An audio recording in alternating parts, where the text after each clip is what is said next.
E aí, galerinha, voltamos aí com mais um bloco de legislação de trânsito, tá? Vimos no bloco passado, né, a questão do etilômetro. Então, eu comecei a trabalhar aí a questão do etilômetro e nós vamos continuar aí esse dispositivo que fala da questão da alcoolemia, beleza? Então, vamos lá. Tela. O artigo 276, como já tinha lido, diz: qualquer concentração de álcool por litro de sangue ou por litro de ar alveolar sujeita o condutor às penalidades previstas no artigo 65. Então, o artigo 65 é aquele que determina a penalidade de dirigir alcoolizado.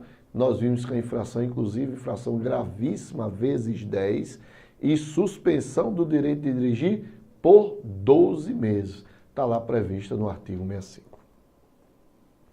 O CONTRAN disciplinará as margens de tolerância quando a infração for apurada por meio de aparelho de medição observada a legislação metrológica, tá? Então você tem um grau de tolerância aí determinado por uma resolução, tá certo? Então, por exemplo, litro de sangue a partir de 0,6, tá certo? Porque o que acontece, pessoal? O que acontece? Por que tem que ter essa tolerância? O que aconteceu muitas vezes? Cara, não tem aquele Listerine. O cara fazia bocejo de Listerine. Fez bocejo e saiu logo de casa. Assim que saía de casa, tinha uma blitz. A blitz parava, meu velho, dava na hora. Dava na hora. Então, o que que eles faziam? Você bebeu? Não. Você fez o quê? Não, eu fiz gargarejo de Listerine. O que que os caras fazem? Fica aí uns 15 a 20 minutos para depois você refazer. Por quê, bicho? Porque vai dar um percentual de álcool e, obviamente, aquilo não é álcool. Então, sempre tem que ter essa margem de tolerância para várias coisas, tá? Inclusive para isso aí. O condutor do veículo automotor envolvido em acidente de trânsito ou que for alvo de fiscalização de trânsito poderá ser submetido a teste, exame clínico, perícia ou outro procedimento que, por meios técnicos ou científicos, na forma disciplinada pelo CONTRAN, permita identificar, certificar influência de álcool ou outra substância psicoativa que determine a dependência. Cuidado numa coisa.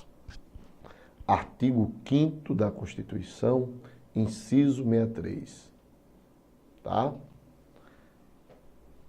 Nesse artigo 5º, inciso 63 da Constituição, diz o seguinte: que ninguém será obrigado a produzir provas, ninguém será obrigado a produzir provas contra si mesmo. Tá certo? Então, é o princípio aí, né, que determina que o indivíduo não está obrigado a produzir provas contra si mesmo. Sendo assim, quando esse indivíduo é parado, o que vai acontecer? Vai ser perguntado a ele se ele quer fazer o teste.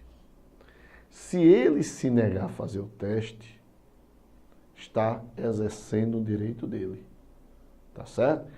Ele está exercendo o direito dele. Mas aí, vejam, mesmo ele se negando a fazer o teste, vai ser aplicado o auto de infração. Porque a ideia é o seguinte: lembre-se que essa infração é administrativa, não é penal. Em direito penal, a não produção de prova não determina a sua culpa. Mas, como isso é um ato administrativo, A não feitura de soprar o etilômetro determina, subtende-se que ele é culpado. Então, por isso que vai lavrar o auto de infração, ele vai ser autuado. Aí você pode estar dizendo, sim, Emanuel, então, besteira. Então,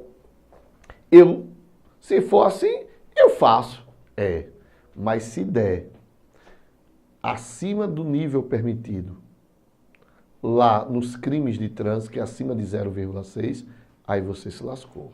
Além da infração, você vai ser preso por dirigir embriagado. Entendeu aí? Então, se você não tem condições de analisar quanto é que vai dar. Ó, menos de 0,6, beleza. Só vou receber a multa e não vou ser. Sim, mas você sabe se você tem 0,6 ou não? Não é? Então, se você tiver, se soprar, der mais de 0,6, meu amigo, fudeu. Ou 0,3, eu acho que é 0,3 no sopro.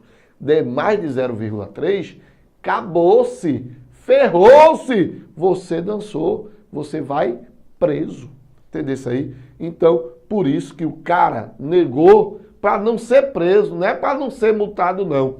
Ele negou o sopro para não ser preso. Emanuel, e se o cara me obrigar a ir à delegacia para fazer o exame de sangue? Isso é abuso de poder, tá? Ele não pode obrigar você a ir à delegacia. Por quê? Mais uma vez, artigo 5º, inciso 63. Ninguém é obrigado a produzir prova contra si mesmo. Tá certo? Beleza? Vamos lá. A infração prevista no artigo 65 também poderá ser caracterizada mediante imagem, vídeo, constatação de sinais que indiquem de forma disciplinada pelo CONTRAN alteração na capacidade psicomotora ou produção de quaisquer outras provas em direito ou produção de quaisquer outras provas em direito admitida. Quando a gente estudou processo penal, a gente estudou gravação clandestina. Não foi? Que é a questão da gravação, quando grava sem o conhecimento do outro. A filmagem, pessoal, ela é um tipo de gravação clandestina. E ela é admitida. Lembre-se que eu disse que a gravação clandestina é prova ilícita, é prova lícita. Só vai ser prova ilícita se ferir uma situação de confiança, uma situação de privacidade. Veja. No momento em que o cara não sopra o bafômetro, ele não pode ser preso. Entende aí? Beleza? Mas eu posso prendê-lo observando outros meios. Então eu vou, por gentileza, desça do carro. Aí o cara tá assim. Bicho, eu não preciso mais do etilômetro. Esse cara é visivelmente, eu estou vendo que ele está o quê, bêbado? Eu vou lá e filmei. Mas não pode estar ferindo a privacidade dele. Não, cara. Eu estou agindo em legítima defesa de terceiros. Lembre-se que a legítima defesa é perigo, é agressão atual ou iminente.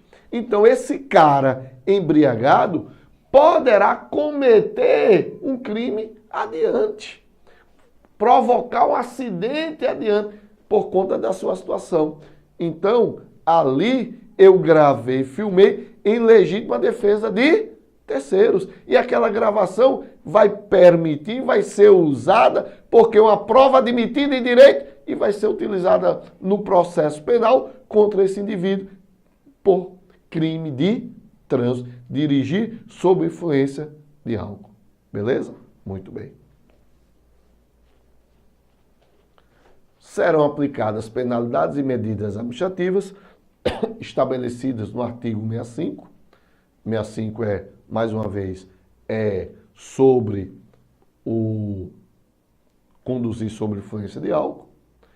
Ao condutor que se recusar a se submeter a qualquer dos procedimentos previstos no caput deste artigo. Ou seja, eu me neguei a soprar o etilômetro, vou receber o quê? O auto de infração. É isso que o artigo 65A está dizendo. Vamos lá. Artigo 278.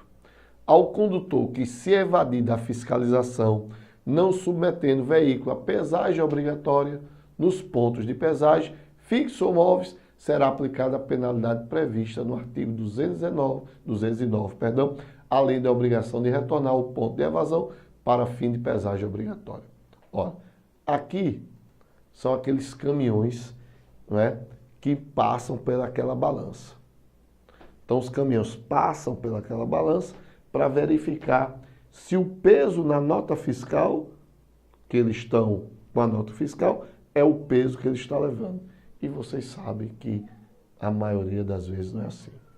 A nota fiscal tem 9 toneladas e os caras estão levando 15 toneladas.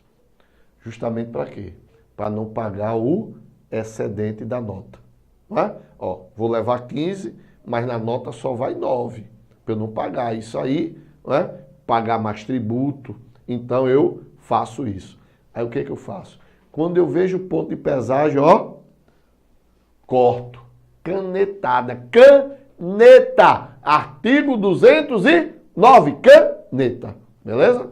Bora lá. E por último, o último ponto de medida administrativa. Parágrafo 1. Faltou o parágrafo 1. No caso de fuga do condutor, ação policial, apreensão do veículo da CA tão logo seja localizado. Aqui, ó, uma coisa é o artigo 209. Uma coisa é o artigo 209, outra coisa é o artigo 210. 210 é furar bloqueio policial, tá? Artigo 209 é evadir-se de ponto de pesagem. 210 é furar bloqueio policial. Então, furei bloqueio policial. Apreensão do veículo, remoção do veículo. Tá certo? Tranquilo? Muito bem. 279.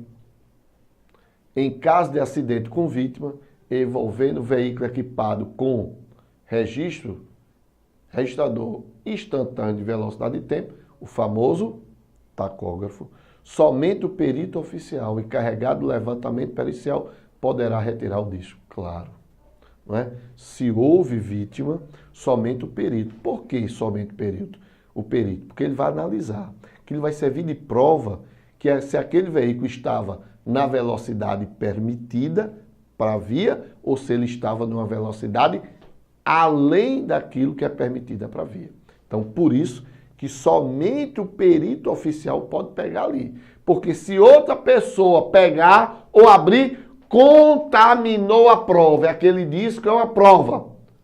Entenderam aí? Então, por isso que, obrigatoriamente, no caso de acidentes, somente, acidentes com vítima, claro, né? Se o acidente não for com vítima, não. Acidentes com vítima. Porque aí, se o cara estava além da velocidade, meu amigo, chorou para ele, tá certo? Se ele estava dentro da velocidade, pode ter uma diminuição de pena aí. Ou a culpa ser exclusivamente da vítima. Aí tranquilo. Mas se ele estava além do limite, chorou, ele dançou. Por isso que obrigatoriamente tem que ser o perito para retirar esse disco. Tranquilo? Meus queridos, mais um ponto de legislação de trânsito terminado. Só falta um pontinho só para a gente terminar esse conteúdo de legislação de trânsito, que é o famoso crimes de trânsito. Só falta esse ponto, né, para a gente detonar aí legislação de trânsito com todo o nosso conteúdo. Aí a resolução. Resolução é outra coisa. A gente está trabalhando o código aqui. Resolução é a parte externa do código. É a parte, né? Então, o código de trânsito só falta um ponto agora, que é crimes de trânsito. Beleza? Então, meus amigos, fé, força e foco concurseiro que você vai chegar lá.